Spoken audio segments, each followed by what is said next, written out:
மாதிரியான மென்டல் இல்னஸ்ல இருப்பாங்க. So they have to rectify that problem also. That may be also a reason for this hip fat. So அப்ப அந்த mental stability எப்படி திரும்ப கொண்டு வரணும் அப்படின்னு நம்ம நிறைய பதிவுகள்ல தொடர்ந்து சொல்லிட்டு வரோம். You have to stop over thinking. நம்ம வந்து ஏதாவது ஒரு இஷ்யூஸ் நினைச்சு ஒண்ணு after C section they might be have some fear. ஏதாவது ஒரு விதத்துல பயந்துருப்பாங்க. அந்த பிளட் இதெல்லாம் பார்த்து அவங்களுக்கு வந்து ஒரு விதமான ஒரு என்ன சொல்லலாம், ஒரு விதமான பதட்டம் இருக்கலாம்.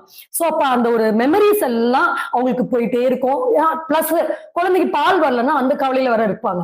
சோ அப்ப நீங்க கவலைப்படுறதுனாலதான் பால் வர மாட்டேங்குது, ஃபீட் பண்ண முடியலங்கிறத நீங்க புரிஞ்சுக்கணும்.